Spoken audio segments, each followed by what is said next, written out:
Okay, let's hit the ground running here. Whenever you see this little icon as a poll, I'm going to ask you for a poll, and I need you to blow up the chat with your answer. Faster the better, as this is a short presentation, and we want to make sure we deliver everything here.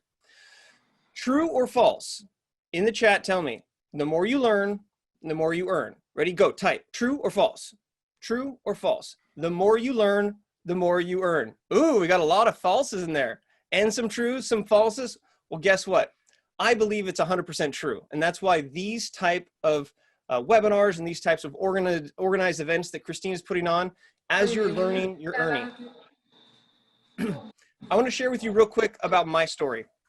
Now, here's my story, my life represented in stick figures.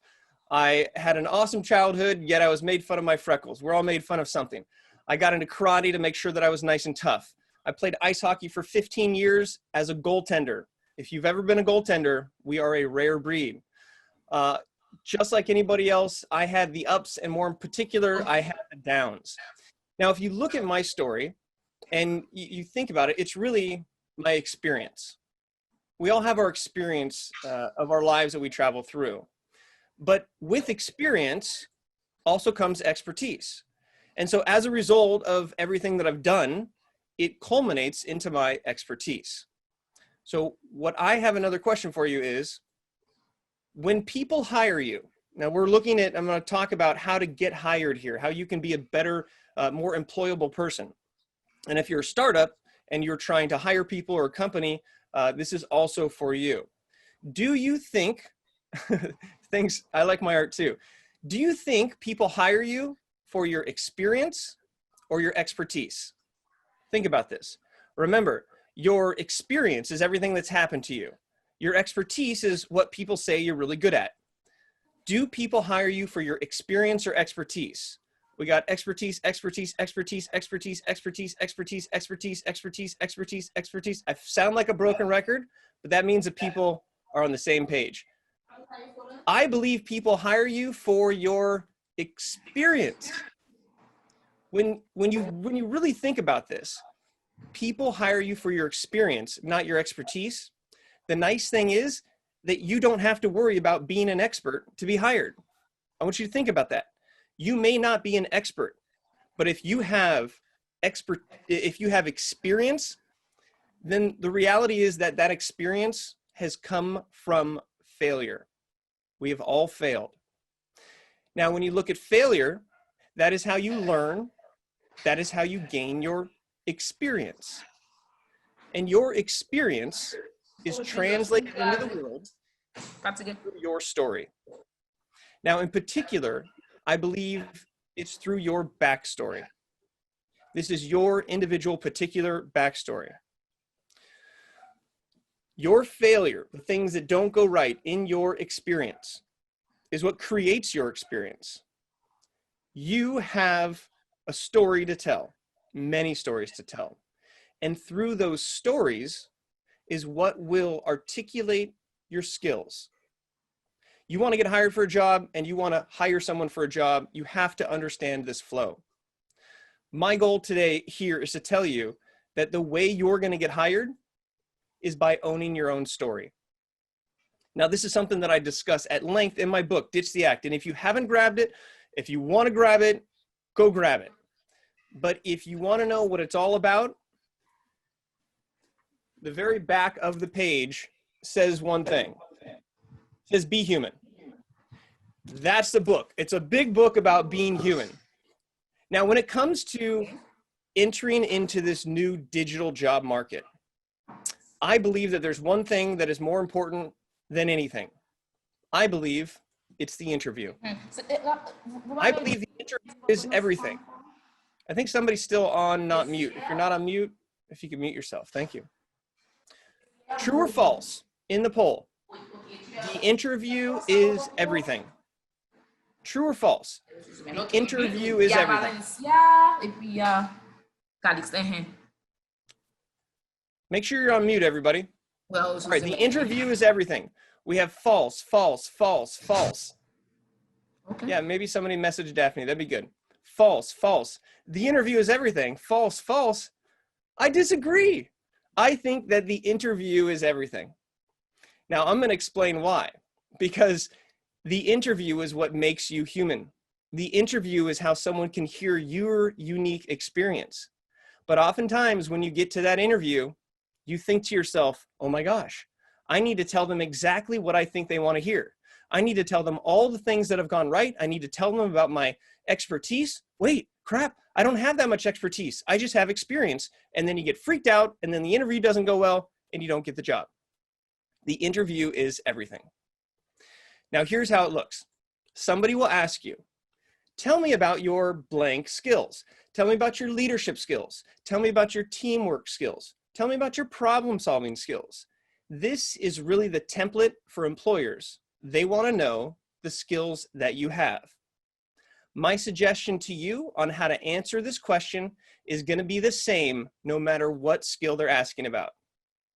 When they ask you, tell me about your blank skills, you say, let me tell you a story. If you ask me, tell me about your leadership skills, the answer is, well, let me tell you a story about when I wasn't a good leader. And because of that experience, this is what I learned. And that has helped me to form my leadership skills at this point. Because at the end of the day, especially as we go digital, storytelling is your greatest asset. And in fact, storytelling releases multiple chemicals inside the brain. Does anybody know what chemicals are released when you hear stories? Anyone? Do we have any scientists in the room? When you hear stories, yes, endorphins, exactly. Now, in particular, there's more than just endorphins. There's something called dopamine, oxytocin, endorphins, which it looks like a few people guessed in the chat, and then there's cortisol. Now, you have to realize that the hard drive of you is in your brain. And it actually stores information and it responds to outside stimulus, whether you have anything to do with it or not. And what happens is that when somebody hears your story, there are these chemicals that are released in your brain, in their brain. And here's what they do. When you trigger dopamine, they actually get engaged. When they trigger oxytocin, it creates connection. These are things that are emotional and personal stories where people relate to it. When your brain puts out endorphins, it actually makes you feel good. It makes the person who's hearing feeling good. And if you can stimulate cortisol, then they actually remember you more. There's part of your brain that when cortisol comes out, it makes you more memorable. Now, a lot of times people don't know how to tell a good story. And I'm going to share with you a formula for a story that you can use. It's something that you might be familiar with, but you might not realize how powerful it is. To tell a story, you just have to explain who was there, what happened, where it was, when it happened, and the incident. If you want to add or pump up the story a little bit with the emotional response, you can add visual, audio, kinesthetic, or you can talk about even what things smelled like. So let me tell you a quick story.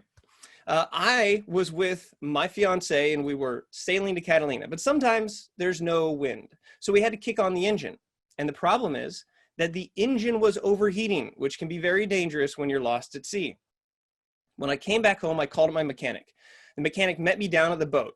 This was exactly 4.5 months ago.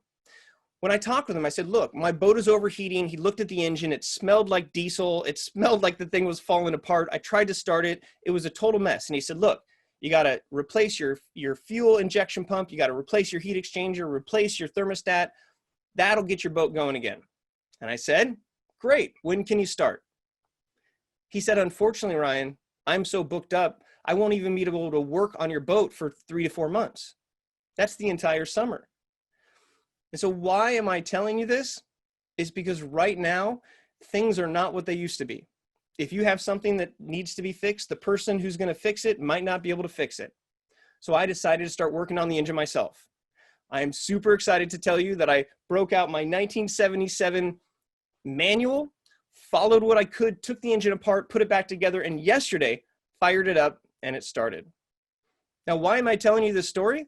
Because you have chemicals that are being released in your brain as we're talking about this. Now, just like I worked on my own engine, you can work on your own abilities of telling stories. The problems that you're going to run into is that you either don't give enough information, you go on too long and give too much information, or you report it instead of reliving it. Reporting is just saying, this one time I did this and here's here. When you're reliving it and you're there in the moment, you're actually reliving it. Now, why have I been telling you all of this? It's because stories will get you hired. People don't hire you, they hire you for your experience. So tell me in the chat, jobs that you're going after or some of these opportunities that you're seeking, what are some of the skills that they're looking for? Type it in the chat. Skills that you think employers want from an employee. Motivation, good. If you're an employer, tell me what you're looking for. Problem solving, absolutely, Patrick. What else? Yes, problem solving, critical thinking, adaptability, commitment, critical thinking again, resilience, technical skills, teamwork, creativity, teamwork, communication, all of these things. There was a recent survey done which shows what people are hiring for. They're looking for skills in problem solving. They're looking for professionalism. They're looking for communication skills, teamwork, leadership, technology, career management, and intercultural fluency. Your goal should be finding the backstories of how you have acquired these specific skills. And in order to do that, what you're doing is you're documenting your story. And when you document your story, you document your skills. So stop thinking about an interview where they ask you about your skills and you tell them your skills. They're not hiring you for your expertise. They're hiring you for your experience. And in that experience is resiliency. In that experience is adaptability. In that experience are all the things that they want to learn about you. Now, what if you don't have a job lined up and you're trying to become more employable? Well, then by all means, start sharing your story, which explains your skills as you speak. If you're on podcasts, making videos, pictures, images. Here's a fun diagram. I really believe that your experience plus failure is what gives you the skills that you have. You learn it, you try it, you do it. When you document those skills, it creates a digital footprint. A digital footprint is who you are. If you want to be found, you document your stories to showcase your skills. Now, I want to give you a little bit more insight in how to make this actually work. Because you can understand what to say. You can tell a story. But there's a difference between what you say and how you say it. I'm going to give you a speed through of the 4 different elements that you can utilize to make sure that your story comes across effectively. The rate of speech. If you speed up, it's not as important. If you slow down, it's important. If you talk softly, no one will believe what you say. If you have a little bit more volume, people will believe you. If you have melody to your voice and you're not just monotone, people will remember you. And at the end of the day, your tonality is created by your face. So in order to wrap this up, because I know I got my 1-minute warning, I want you to not be scared, but to get prepared. And if you know me, wrapping it up in a drawing isn't as exciting as wrapping it up with a good old rap. So I'm going to kick on a little bit of random beat tunes for you. I made up a new rap just for you. I said initially, don't get scared, get prepared. I said, don't get scared, get prepared. All you have to do is right up there. You live in a world like never before with the global pandemic that's knocking at your door. It makes you rethink what you do every day. Focus on being your authentic self. Stop worrying about everybody else. Now is the time for you to find a job, to forge your own path. Don't follow the mob. Everybody's different, but we are all the same. To be perfectly imperfect is how you win the game. And when you share the stories of what went bad, you can highlight skills that they never knew you had. Tap into ambition, crush the competition, know it's your decision, so figure out your mission. The future is here, the future is now, future's in your hands. What you gonna do now? What you're gonna do is share your story. You wanna know how to get hired? You wanna know how to get hired? You document your story, you share your story, especially the things that didn't go right, and that is how people can understand that you are worth hiring. That's a wrap. Back to you, Christine.